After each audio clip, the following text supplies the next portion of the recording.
농부 철학자 피에르 라비. 지난 시간에 이어 두 번째 파트로 넘어갑니다. 그렇게 피에르와 미셸은 자신들의 시골집에 자리를 잡았다. 아무도 그들의 성공을 높이 점치지 않았다. 그러나 두 사람은 극단적으로 열악한 여건 속에서도 인간이 행복할 수 있으며 아무리 숫자가 많더라도 식구들은 모두가 남부럽지 않게 살 수 있을 만큼 충분한 수입을 올릴 수 있다는 것을 증명해내었다. 특히 그들에게는 농사일에 대해 통념적으로 갖고 있는 생각들과 공식적인 학설에 반대하는 새로운 이상이 있었다. 피에르 라비는 주변의 상황을 관찰하면서 통계학과 농업 관계자들이 추천한 방식들을 자세히 살펴보았다. 그리고 곧이어 한 가지 분명한 결론에 이르렀다. 그것은 바로 서양인들이 믿을 수 없을 정도로 값비싼 농업을 창조했다는 점이다. 1칼로리의 영양분을 얻기 위해 12에서 15칼로리에 이르는 에너지를 소모해야만 한다면 굳이 수고롭게 생각해 보지 않더라도 그것은 미친 짓이나 다름없었다. 그것은 화학비료의 등장으로부터 시작되었다. 화학비료를 사용하자 놀라울 정도로 중간 수확량을 얻을 수 있었다. 그래서 화학비료를 생산할 공장들은 전속력으로 기계를 돌리기 시작했고 농업은 갑자기 화학 분야로 바뀌었다. 여기서 피에르 라비의 말을 들어보자. 지구에 관심을 기울여 보면 우리는 이 행성 안에 정해진 규칙들이 있으며 그 규칙 안에서 무기물이 초기 단계에 있는 것이 아니라 주기의 끝에 있음을 알 수 있습니다. 하나의 무기적인 요소가 뼈대이며 이 뼈대로부터 생명은 유기물과 조화를 이루며 모습을 갖춥니다. 그리고 그 변화 과정 속에서 살아있는 모든 것들이 무기물로 바뀝니다. 예를 들어 인간 신체는 조만간 우리가 거름이라고 부르는 것의 구성 성분이 됩니다. 만일 무기 성분을 다량으로 사용하면 지구는 무기화되고 그 결과 지구는 생명 속에 숨쉬는 대신 퇴화하게 됩니다. 지구는 점차적으로 무기화되며 퇴화해 갑니다. 우리는 지구를 합성된 무기 물질로만 생각하면서 우리의 지구가 살아있는 존재인 흙과 버섯 등의 여러 미생물들로 이루어져 있다는 것을 잊어버립니다. 그러나 지구는 에너지 넘치는 하나의 통합체입니다. 우리는 농부에게 죽은 물질에 매달리지 말고 생명에게 도움을 청해야 한다고 말합니다.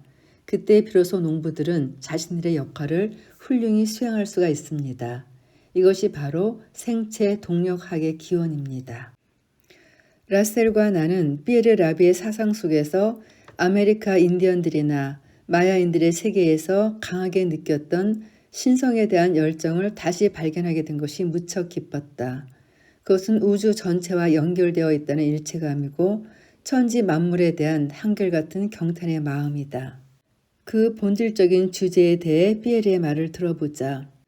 지금의 농업은 흙을 떠난 농업이 되었습니다. 대지는 이제 무기물일 뿐입니다. 하지만 이보다 더 심각한 것은 우리가 우리 아이들을 식물들과 마찬가지로 흙 밖에서 키우고 있다는 것입니다. 그것이 아무리 최상의 목적을 위한 것이라 하더라도 우리는 본질을 비껴가고 있습니다.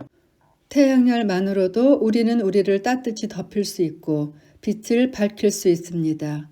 또한 자연식품을 재배해 먹고 물을 재활용하고 쓰레기를 없앨 수도 있습니다.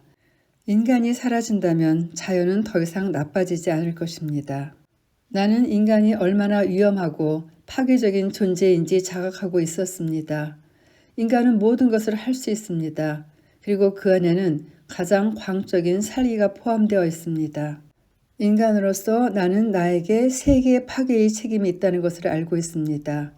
또한 그것에서 탈출할 방법이 있다는 것도 알고 있습니다. 그 방법은 신성으로 되돌아가는 일입니다. 나는 모든 것이 신성하다는 이 말을 반복해 강조합니다. 천지 만물에 속하는 것들은 아무리 보잘것없는 것이라 하더라도 동물이든 식물이든 광물이든 모두 신성합니다. 우리가 주의를 기울이기만 하면 그 존재들이 가지고 있는 성스러움은 우리의 심금을 울릴 것입니다. 그것이 바로 존재의 행복입니다. 다행스럽게도 오늘날 세계 속에는 긍정적인 몸짓들이 있습니다. 나는 생명에 대한 토론에 민감하게 반응하는 이들이 점점 더 많아지고 있음을 발견합니다. 나는 종교가 아니라 신성에 의해 움직여야 한다고 강조합니다. 사람들은 내 책을 읽고 그 안에서 영성을 되찾았다고 말합니다. 이것은 어떤 의미에서 영성이 본질적으로 생태학적이라는 것을 증명합니다. 다음 장으로 넘어가기 전에 잠깐 아름다운 시 한 구절이 있네요. 기록에 남겨두고 싶습니다. 나무 한 그루를 심는 것은 생명에게 예라고 대답하는 일이다. 미래에 대한 우리의 신뢰를 확인하는 일이다. 나무 한 그루를 심는 것은 과거에 대한 우리의 빚을 인정하는 일이다. 씨앗은 결코 무에서 창조되지 않았으므로 나무 한 그루를 심는 것은 자연에 동참하는 것이다. 자연 안에서 모든 생명체가 서로 의존하고 있으므로 나무 한 그루를 심는 것은 과거의 잘못에 대한 슬픔의 표시다. 우리는 은혜로 받은 생명을 당연하다고 잘못 알았었다. 피에르와 미셸은 한 번도 자신들이 내린 결정을 후회하지 않았다. 그 대신 두 사람은 세상에 5 아이들을 내놓으며 행복한 가정에 대한 긍정적인 증거를 보여주었다. 미셸은 그런 행복이 본질적인 것과 단절되지 않은 생활 덕분이라고 말한다.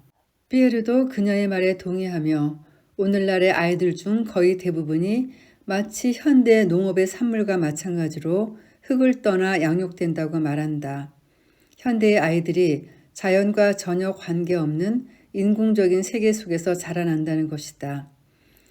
아이들은 거의 모든 유년 시절을 인간에게 매우 중요한 4가지 요소들이 결핍된 상태에서 보낸다.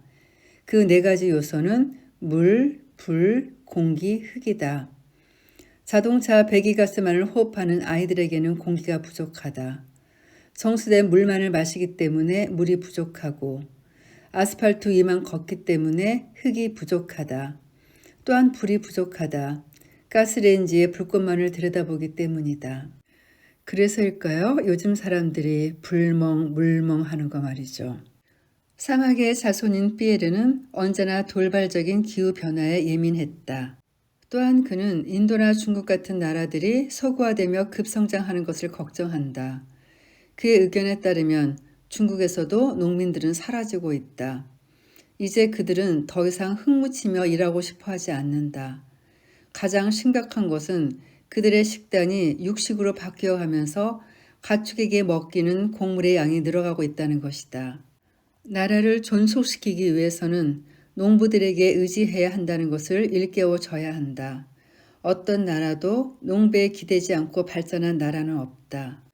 앞으로 우리는 식량난을 피할 수 없게 될 것입니다. 나는 어떻게 해야 우리가 그것을 피할 수 있을지 정말 모르겠습니다. 피에르 라비는 예언하는 것으로 만족하지 않고 행동에 행동을 거듭해 새로운 프로그램들과 단체들을 만들었다. 그리고 그 단체들은 스스로 농부라고 불리기를 원하는 젊은 농사꾼들로 이루어졌다. 먼저 퇴비에 대해 이야기해보자. 흙은 식으면서 처음에는 생명이 없는 암석 덩어리가 됩니다. 그리고 조금씩 단세포 동물들과 조그만 지식물들의 형태로 물과 땅에서 식물 군들로 나타납니다. 그 지식물들은 바위에 강하게 달라붙어 광합성 작용을 하는 첫 번째 생명호리입니다. 즉 탈바꿈된 태양 에너지입니다. 지식물들은 죽으면서 인간으로 되어가는 진화를 시작합니다.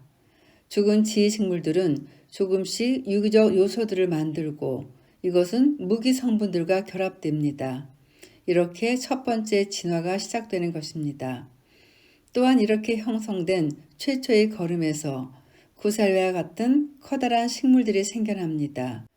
그리고 그것들은 쇠퇴하면서 더 많은 거름을 만듭니다. 그리고 더 많은 거름에서 더 많은 새로운 식물들이 생겨납니다. 이렇게 그곳에는 생명의 대폭발이 일어나 절정에 이릅니다.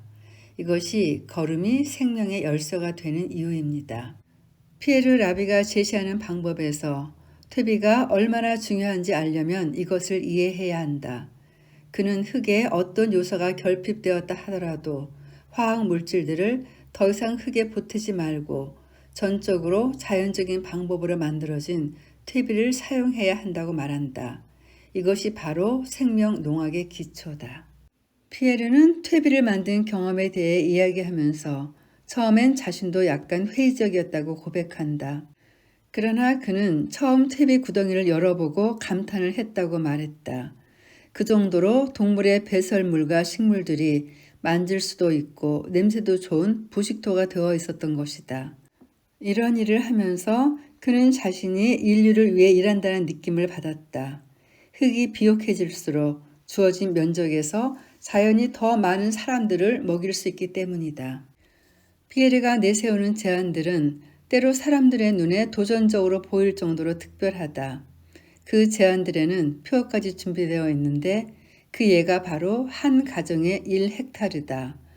더 넓은 경작지를 만들기 위해 소규모 농부들과 좁은 경작지를 없애야 한다고 주장하는 정치적인 입장에서 보면 가로 세로 각각 100m에 불과한 1헥타르의 넓이는 미친 얘기처럼 들린다.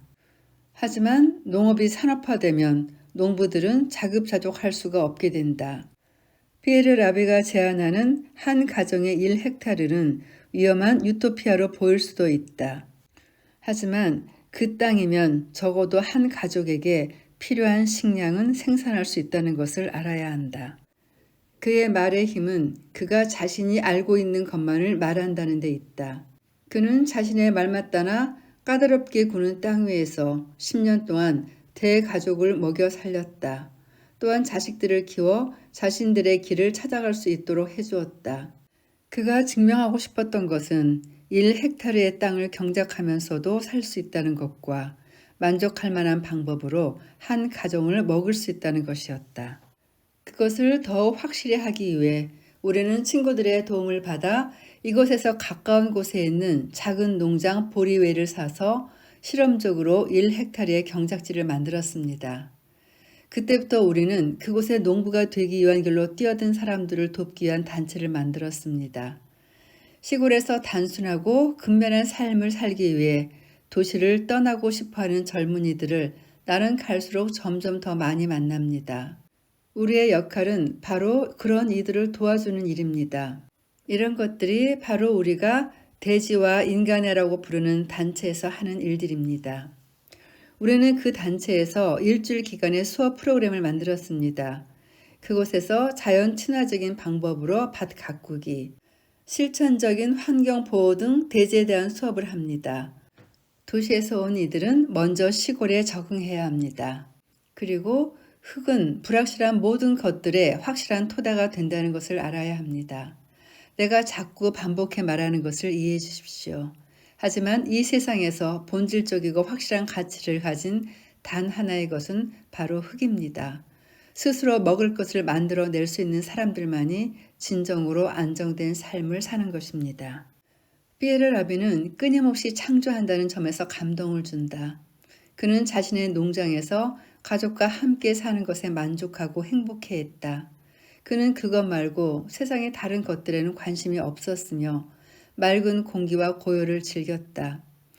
열해 동안의 고된 일 끝에 그의 경험은 성공을 거두었다. 해를 거듭하면서 그는 자신의 5헥타르의 땅에서 조화롭게 살기 위한 충분한 수익을 얻어냈다. 한 가정에 1헥타르라는 표어를 내건 일을 한 뒤 피에르는 모든 곳에 오아시스라고 직접 이름 붙인 계획 속으로 뛰어들었다. 그에게 오아시스는 자연의 혜택을 가장 받지 못한 장소들에도 이어지는 인간의 끈질긴 생명력을 상징한다. 그래서 그는 모든 장소에 오아시스를 창조하기를 꿈꾼다. 그것의 기본 개념은 행복해지기 위해 자신의 삶을 값비싼 물건으로 가득 채워 복잡하게 할 필요는 없다는 것이다. 우리는 기본적인 것만을 갖고도 행복할 수 있으며 어떤 경우라도 자급자족할 수 있는 능력을 빼앗겨서는 안 된다. 현대의 시스템은 바로 그 지역이나 가까운 곳에서 생산할 수 있는 과일과 채소, 고기들을 먼 곳까지 찾으러 가기 위해 몇만 톤의 석유를 소비한다. 거기에 위험이 있다. 따라서 논리를 바꾸어야 한다. 가능한 한 빨리 운송에 의지하는 방식을 그만두고 생산과 소비가 그 지역 내에서 이루어지도록 해야 한다. 적어도 가장 중요한 식량은 현지에서 생산되어야 한다. 그는 말한다. 우리 조상들은 자연의 혜택을 가장 받지 못한 사막에도 오아시스를 만들어 자신들이 먹을 양식을 질적으로나 양적으로 충족시켜 왔습니다. 또한 도시나 마을에 근거를 둔 것이 아니라 각자의 집에 기초를 둔 사회적 구조를 만들었습니다. 오아시스에서 개개인은 스스로의 생존에 책임을 가져야 합니다. 하지만 그것은 혼자 살거나 타인들로부터 고립되는 대신 자신과 같은 가치관을 가지고 있는 사람들과 가까이 지내는 것을 뜻합니다. 이때의 공동체는 개인적인 공간이나 집단적인 공간에서 모두 만들 수 있습니다. 각자 자신의 밭을 갖고 그곳에 자신이 좋아하는 채소를 심을 수도 있고 여러 사람이 넓은 면적의 땅에서 함께 경작하고 공동 작업의 결과물을 나누어 가질 수도 있습니다. 이것은 이상향에 대한 얘기가 아닙니다. 왜냐하면 이런 방식은 수천 년 전부터 사막 안에서 이루어져 왔고 모두에게 만족을 주었기 때문입니다. 그는 자신이 어린 시절 살았던 오아시스를 모방해 각각의 사람이 개인의 자유를 지키며 안전하게 살아가는 공동체를 만들고자 했다. 그 장소는 노인이 소외되지 않고 자신의 역할을 할 수 있는 곳이다. 또한 아이들이 아프거나 부모가 없을 때는 공동체가 돌봐주는 곳이다. 그가 하고 있는 또 다른 모임 활동은 녹색 수업이다. 그것은 시골에서 살아본 경험이 없는 어린이들을 위한 수업이었다. 이곳에서 아이들은 진정한 생태학을 발견하고 나무를 심고 퇴비를 만들어 밭에서 일하는 것을 배운다. 그렇게 할 때 비로소 농업은 회생하고 더 이상 머릿속에서만 존재하지 않게 된다. 또한 진정한 기쁨을 주는 농업을 발견함으로써 농업을 경제적인 활동으로만 여기는 시각을 거두게 된다. 이런 피에르가 요즘 심각하게 생각하는 문제가 하나 있다. 그것은 종자의 문제이다. 10여 년 전부터 전 세계의 농부들은 침묵의 혁명을 겪었습니다. 잡지들은 그것에 관해 말하지 않고 많은 농부들도 그것을 자각하지 못하는 것처럼 보입니다. 소리 소문도 없이 수천 개의 다양한 종자들이 사라져 품종은 매우 빈곤해졌습니다. 그것은 회복할 수 없는 일입니다. 한번 사라진 종자를 회생시킬 방법은 없기 때문입니다. 종자들이 사라져가는 것은 다국적 대기업을 소유한 제조업체들이 선별해 내놓은 종자들의 침략 때문입니다. 아득한 옛날부터 농부들은 스스로 씨앗들을 생산해 왔습니다. 그 씨앗들은 오랜 세월에 걸쳐 땅과 기후에 완전히 적응했습니다. 하지만 업체에서 판매하는 교배시켜 만든 종자들은 해마다 새로 사서 심어야 하고 필연적으로 비료와 살충제를 많이 사용해야만 하는 씨앗들입니다. 이런 일들은 바로 우리 눈앞에서 펼쳐지는 인류를 파국으로 이끄는 범죄 행위입니다. 지금 전 세계에서 온갖 종류의 종자들이 사라져가고 있습니다. 이것은 믿을 수 없이 엄청난 빈곤입니다. 품종의 멸종은 소리 없이 아무도 모르는 사이 발전이라는 이름하에 이루어집니다. 그래서 나는 이 소란에 맞서 싸우고 재래종 씨앗들을 보존하기 위해 보리의 농장을 만든 것입니다. 보리의 농장에서는 다양한 품종을 보호하는 데 주목할 만한 일을 해왔습니다. 그것은 본질적으로 재생산이 가능한 종자들을 만드는 일입니다. 교배의 종자가 무엇인지 이해하기 위해서는 암말과 당나귀의 예를 들 수 있습니다. 그들 사이에 태어난 노새는 아름다운 동물이지만 번식 능력은 없습니다. 이런 경우는 식물에서도 동물에서도 일어날 수 있습니다. 오늘날 우리는 발전이라는 말을 합니다. 발전은 현대가 만들어낸 개념이지만 동시에 수천 년 동안 일어나 온 한 가지 사실입니다. 기원부터 인간 존재는 발전만을 해왔습니다. 우리는 발전의 판단 기준을 정했습니다. 발전된 나라의 기준은 국민 총 생산량이 얼마인가에 따라 정해졌습니다. 이른바 전문가들은 국민 총 생산량에 따라 국가의 발전 등수를 매기기 시작했습니다. 그 전문가들은 경제적인 발전만을 중요하게 여겼습니다. 하지만 그들은 경제적 발전 외에도 인간과 문화의 다양한 면들을 중요시해야 했습니다. 인간은 단지 위만 가진 존재가 아니기 때문입니다. 그렇다면 우리는 정말로 인간의 무엇을 발전시켜야 하는 걸까요? 바로 자국민들의 능력에 따라 경제를 구축하고 그것에 가치를 부여해야 합니다. 가난한 나라의 국민들이 서양을 모델로 한 불가능한 꿈을 쫓아 질주하는 대신 스스로의 능력으로 일어서야 합니다. 전 인류의 생활 주권을 단 하나의 시각으로 판단하는 어리석음과 경제만을 중요시하는 과오를 계속 저지르는 한 우리는 앞으로도 진정한 발전에 대해 이야기할 수 없을 것입니다. 다음 장을 시작하기에 앞서 시 한 편 또 소개하고 넘어갈게요. 아침잠을 깨우는 수다스런 새들, 언제까지나 우리 곁에 있기를. 못생긴 언덕에 핀 끈적끈적한 꽈리꽃, 일찍부터 웃자란 맛이 쓴 상추, 언제까지나 우리 곁에 있기를. 거대한 열대 우림의 침묵, 오지에 사는 사람들의 소박하고 단순한 생활, 언제까지나 우리 곁에 있기를. 물을 튀기는 바다새들의 서투른 날갯짓, 우주 공간에 무수히 많은 별들을 바라보며 놀라워하는 인간의 경에 찬 눈동자, 언제까지나 우리 곁에 있기를. 다이앤디 프리마.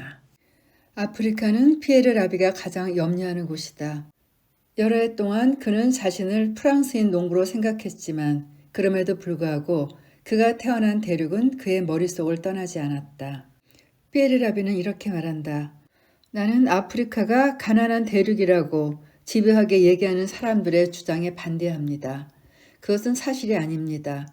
아프리카는 풍요로운 대륙입니다. 땅과 자원, 국민들의 능력, 그 나라가 가지고 있는 젊음을 볼 때 아프리카는 매우 풍요로운 대륙입니다. 그 풍요로운 나라들이 국민들의 희생을 담보로 백인이든 흑인이든 탐욕스런 이기주의자들에 의해 약탈당한 것입니다. 그는 아프리카의 문제를 크게 두 가지로 바로 경제와 생태학적인 문제라고 보았다. 그러면 생태학적인 문제는 무엇인가? 그것은 바로 비극적인 건조화가 그들의 땅을 조금씩 사막으로 바뀌었다는 것이다. 해결책은 땅을 기름지게 해야 하는데 그 해답은 간단했다. 우리가 많이 이야기한 퇴비를 이용한 유기적인 방법으로 땅을 비옥하게 하는 일이었다. 농부들에게는 퇴비를 만들 충분한 양의 가축 배설물이 있었다. 그것을 주워 모아 퇴비로 만들기만 하면 되었다. 그렇게 하면 흙의 질을 높이고 침식작용을 줄이는 자연적인 방법으로 비옥한 토지를 얻을 수 있었다. 박테리아를 이용한 발효는 일종의 소화작용처럼 흙에 활력을 가져다 준다. 또한 그는 사막이 가진 한계들 앞에서 물의 가치에 대해 다시금 깨닫게 되었다. 사실 비는 드물게 내렸지만 한번 내리기 시작하면 걷잡을 수 없이 거세게 쏟아졌다. 피에르 라비는 젊은이들과 함께 작은 둑을 쌓아 물을 막고 물이 흙으로 스며들게 했다. 또한 여러 곳에 자갈과 진흙으로 소형댐을 건설했다. 그 댐들은 빗물이 떨어지는 대로 물이 모이게 했으며 지하수층을 다시 채웠다. 사막에는 그 밖에 또 다른 위험이 있었다. 아무런 저항 없이 부는 바람이었다. 바람의 저항에 약한 경작지를 보호하기 위해서는 들 수 있는 한 튼튼한 울타리를 둘러쳐야 했다. 이제 농부들은 오래전에 메말라 버린 우물에서 다시 물을 끌어올리며 피에르 라비가 제안하는 생명 농학이 무엇인지 이해하기 시작했으며 하나둘 그것에 감동을 받기 시작했다. 피에르 라비는 불과 몇 해 만에 많은 이들의 눈에 국제적인 전문가로 인식되었다. 전문가로서의 그의 주장을 요약하면 이렇습니다. 우리는 사회 구조에 대해 깨인 의식을 가져야 합니다. 그리고 우리는 우리의 정신 세계를 변화시킬 수 있는 힘을 가지고 있습니다. 무지로는 세계를 변화시킬 수 없습니다. 우리들 모두는 나라의 안보와 먹을거리에 관한 문제에 관심을 가지고 있습니다. 그것들이 우리의 미래를 좌우하기 때문입니다. 나는 사람들 각자가 자신에게 필요한 먹을거리를 재배할 수 있어야 한다고 강조해 말합니다. 내가 대지에 입문하는 수업들을 계속해서 기획하는 이유가 거기에 있습니다. 우리의 먹을거리는 추상적인 것이 되어서는 안 됩니다. 그것이 어디서 왔으며 어떻게 만들어졌는지 아는 것은 좋은 일입니다. 그렇게 해야만 우리는 안심할 수 있고 그 과정에 대해 아무것도 모른다면 우리는 별 생각 없이 그것들을 우리 아이들에게 먹을 것입니다. 그런 일은 분별 없고 성숙하지 못한 의식에서 비롯됩니다. 세상이 말할 수 없을 정도로 나빠졌고 그것에 대해 변명조차 할 수 없어서 나는 미안함을 느낍니다. 우리는 스스로 잠들어 있도록 내버려두는 습관이 있습니다. 이제 잠에서 깨어나야 합니다. 피에르 라비는 가능한 한 많은 농부들을 만나기를 원했다. 아프리카 농부들과의 만남은 언제나 그의 마음을 편안하게 했다. 그는 아내 미셸과 함께 농부들에게 대지에 대한 수업을 했다. 수업의 목적은 농사 짓는 사람들이 대지를 살리고 그 소중함을 자각하도록 하는 데 있었다. 무엇보다 농사 짓는 사람과 함께 있을 때 피에르는 편안함을 느꼈다. 그들도 대지를 신성한 것으로 보기 때문이었다. 그래서 그는 이렇게 말한다. 우리는 생명 속에 깃든 영성과 한 번도 떨어진 적이 없는 존재들입니다. 사회를 구성하는 최소한의 부분에서만이라도 영성을 회복해야 합니다. 그것이 세상을 살만한 곳으로 변하게 만드는 열쇠가 된다고 나는 생각합니다. 우리가 잊지 말아야 할 것은 바로 영성이 행동을 하게 한다는 것입니다. 내 몸과 손은 내 영혼이 하고자 하는 일에 쓸모가 있어야 합니다. 생명 농업에 관해 국제적인 전문가가 된 피에르 라비는 앞으로 나아갈수록 인간의 근본적인 문제에 접근하게 된다는 것을 알고 놀랐다. 농사일은 더없이 중요하다. 모든 문제들 중에서 첫 번째인 먹는 일과 관련되어 있기 때문이다. 그리하여 피에르 라비는 국경을 초월한 생명 농업의 기반을 만들어야겠다는 생각을 하게 되었다. 그 생각은 곧 구체적인 형태를 갖추기 시작했고 유럽 여러 나라들과 프랑스에는 자연 농법으로 농사를 지을 줄 아는 사람들이 제법 많았으며 그들을 자원봉사자로 활용할 수 있었다. 여행을 하는 동안 나는 흥미있는 이야기를 들을 기회가 많습니다. 다음 이야기는 내 귀로 직접 들은 실화이지만 그들에 대해 모르는 사람들에게는 믿기 어려운 이야기일 것입니다. 화학 제품을 만드는 회사가 아프리카 어느 부족의 농부들에게 비료를 주러 왔습니다. 농부들은 그 비료를 밭에 뿌렸고 매우 좋은 결과를 얻었습니다. 그래서 농부들은 그 부족에서 가장 지혜로운 나이 들고 눈이 먼 추장을 찾아가 말했습니다. 우리는 작년보다 2배나 많은 양을 생산했어요. 추장은 잠시 생각에 잠겼습니다. 그리고는 농부들에게 이렇게 말했습니다. 나의 아이들아, 매우 좋은 일이다. 내년에는 절반 크기의 밭에만 농사를 지어라. 일에 대해 그들이 갖고 있는 생각은 우리의 생각과 같지 않습니다. 그들은 사는데 무엇이 필요한지 잘 알고 있고 그보다 더 많은 것은 원하지 않습니다. 서양의 농업 전문가들이 그들의 그런 반응을 보고 얼마나 큰 충격을 받았는지는 굳이 설명할 필요도 없습니다. 언제나 더 많이, 당신에게는 소비할 의무가 있습니다. 당신이 소비하지 않으면 경제는 무너지고 맙니다. 이것은 피에르 라비를 가장 화나게 하는 슬로건이다. 그는 이런 슬로건들이 세계를 파멸로 몰고 간다고 여긴다. 왜냐하면 지구의 자원은 무궁무진하지 않기 때문이다. 세계가 조화로운 곳이 되기를 원한다면 우리는 검소하게 살아야 한다. 처음에도 말했듯이 그는 어린 시절부터 오아시스에서 잠시 휴식을 취하던 대상들에게 사로잡히곤 했다. 세속적인 것을 소유하는데 별로 관심이 없는 유목민들의 품위가 그를 매혹시켰다. 사막을 떠돌아다니는 대상들은 낙타 등의 이것저것 많은 것을 싣고 다닐 수가 없었다. 유목민들의 생활은 자신들에게 꼭 필요하지 않은 것들을 버리는 습관과 중요한 것이 무엇인지 잊지 않는 마음 자세를 갖게 했다. 우물에서 물을 길어 올릴 때 사용하는 밧줄을 잊으면 목이 말라 죽을 수도 있으며 불을 지필 것들을 잊으면 추위에 얼어 죽을 수도 있었다. 그들은 생존에 직접적으로 꼭 필요한 것들만 남기고 모두 버렸습니다. 그런 그들에게 검소함은 일상적이었습니다. 그 유목민들은 나를 완전히 사로잡았습니다. 그들은 자유 그 자체였습니다. 그들의 검소함은 어른 내게도 깊은 인상을 남겼습니다. 나는 그때부터 우리의 삶이 간소하고 검소해야 한다는 것을 깨달았습니다. 나는 이전에는 잘 몰랐던 나라에 처음 가면 언제나 쓰레기 처리장을 가봅니다. 그것은 매우 의미 있는 일입니다. 스칸디나비아의 나라들에 갔을 때 냉장고, 세탁기, 오디오 세트 등 아직 쓸만한 물건들이 잔뜩 버려져 있는 것을 보고 깜짝 놀랐습니다. 그러나 가난한 나라들의 쓰레기 처리장에 가보십시오. 그곳에서는 쓸모있는 물건은커녕 그것을 담을 상자조차 찾아볼 수가 없습니다. 왜냐하면 상자 또한 쓸모가 있으니까요. 그런 부조화에 대해 나는 곧잘 머릿속으로 상상해 봅니다. 지상에서 일어나는 모든 일들을 찍는 카메라가 있다고 합시다. 사진에 담기는 장면들은 피라미드 모양을 이룹니다. 피라미드의 가장 밑칸에는 발로 걸어다니는 사람들이 있습니다. 인류의 대부분이 그렇게 살아갑니다. 그들은 1시간에 6km의 속도로 이동합니다. 그 아래 두 번째 칸에는 자전거를 살 수 있을 만큼의 돈을 모은 사람들이 있습니다. 그리고 그 위에 있는 칸의 이들은 조금 더 부자입니다. 그들은 오토바이를 타고 시속 50km로 이동합니다. 그리고 자동차를 살 수 있는 그 위 칸의 사람들은 시속 80km의 속도로 이동합니다. 우리는 이제 피라미드의 가장 높은 칸에 와 있습니다.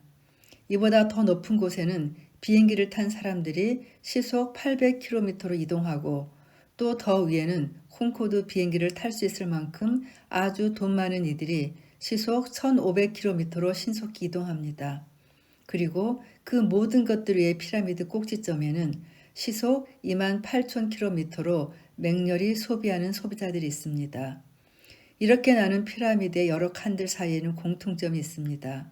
모든 이들이 최상의 위치에 도달하고 싶어 한다는 것입니다. 이렇듯 우리 사회의 구조는 불합리하게 이를 데 없습니다. 그리고 이것은 우리가 이미 말도 안 되는 상황에 뛰어들었음을 잘 말해줍니다. 피에르 라비에게 자연은 언제나 그의 친구이며 영감을 주는 존재이다. 나는 물이 우리를 우주와 연결시켜 준다고 생각합니다. 우리는 그 흐름 안에서 그 눈에 보이지 않는 영적인 소통 안에서 살아가고 있습니다. 건강한 물은 우리를 지나면서 우리 몸을 에너지로 채웁니다. 그러나 이런 물도 더러울 때는 위험해집니다. 물은 더러운 물질들을 흡수한 다음 그것들을 자연스럽게 우리에게 전해줍니다. 이렇게 우리는 하나의 거대한 순환 속에 존재합니다. 조만간 물이 부족해지는 사태가 닥칠 것이라는 말을 종종 듣습니다. 하지만 나는 그 말에 동의할 수 없습니다. 물이 부족한 것이 아니라 우리가 무절제하게 물을 사용한 것입니다. 우리는 물에 대해 이렇게 말해야 합니다. 조심해, 물은 신성한 거야. 인간과 나무, 동물 등 살아있는 모든 것들과 마찬가지로. 결론적으로 나는 물처럼 강하게 나를 매혹시키는 것은 없다고 말하고 싶습니다. 에너지로 가득한 물은 대지의 피입니다.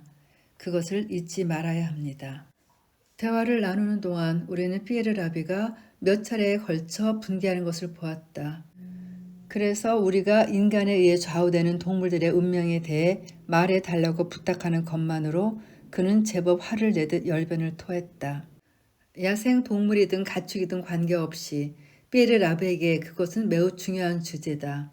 동물들에게는 인간이 하나의 재앙이며 신이도 법도 없는 잔악한 살인자이기 때문이다.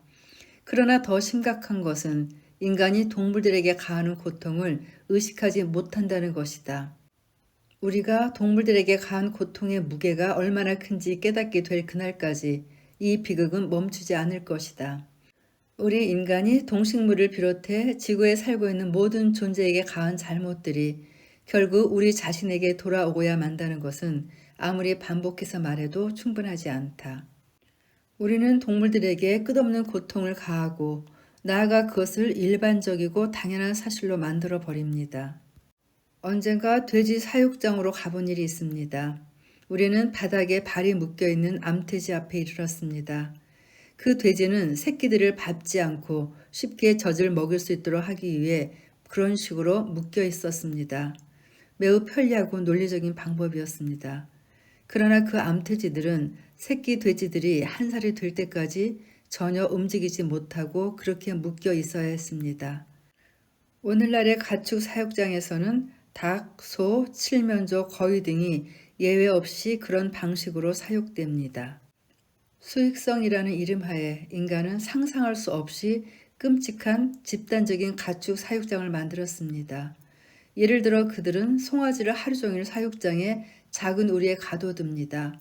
조금이라도 고기를 부드럽게 하기 위해서입니다.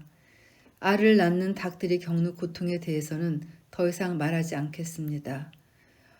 어떻게 그런 조건을 만들어 놓고서 질 좋은 계란과 고기, 우유를 얻기를 바랄 수 있을까요? 우리는 그들을 살아있는 존재로 취급하지도 않습니다.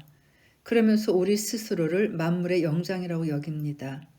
그 어떤 존재들보다 많은 특권을 갖고 태어난 존재로 말입니다. 그럼으로써 동물들을 학대하고 수많은 방법으로 고통을 줄 수 있는 권리를 우리 자신에게 부여하는 것입니다. 나는 이것이 참으로 비열한 짓이라고 생각합니다. 삐에르는 인간들의 모순된 행위에도 놀란다. 소, 양, 돼지, 가금류들에 대해서는 감사하는 마음을 갖지 않고 학대만 하는 우리들이 애완동물들에게는 비싼 사료를 먹이고 수의사에게 데려가는 등 한 나라의 예산보다 많은 돈을 매년 들여가며 수선을 떠는 것이다. 그렇게 애지중지 보살핀다고 해서 그 동물들이 언제나 행복할까? 큰 개를 작은 아파트 안에 가두어 살게 하는 것보다 들판을 자유롭게 달리게 하는 것이 혹시 그 개에게는 더 행복한 일이 아닐까? 피르라비는 그렇게 반문한다. 그는 동물 실험을 떠올릴 때마다 화가 나고 그가 사는 지역에서 날이 갈수록 야생 동물이 줄어들고 있는 것을 확인할 때마다 슬픔에 잠긴다. 소비의 대상으로 변질된 야생 동물들 외에도 코뿔소, 코끼리, 물소 등 덩치 큰 짐승들은 빈둥거리며 사냥이나 하는 사람들의 희생물이 되어버렸다. 단지 기름을 얻고 식당으로 몰려드는 미식가들의 입맛을 충족시키기 위해 수많은 고래를 죽이는 것 또한 이해할 수 없다. 그는 이렇게 말한다. 원점에서부터 다시 시작해야 합니다. 의식을 갖는 것에서, 특히 자비심을 갖는 것에서 다시 출발해야 합니다. 우리는 우리의 지적 능력이 지배를 위해서가 아니라 사랑하기 위해 주어진 것임을 깨달아야 합니다. 우리가 자비심을 갖지 않는다면 우리는 지구에서 악몽과도 같은 존재가 될 뿐입니다. 우리는 지구를 보호하고 가꾸기 위해 이곳에 있는 것이지 지구를 착취하기 위해 이곳에 존재하는 것이 아닙니다.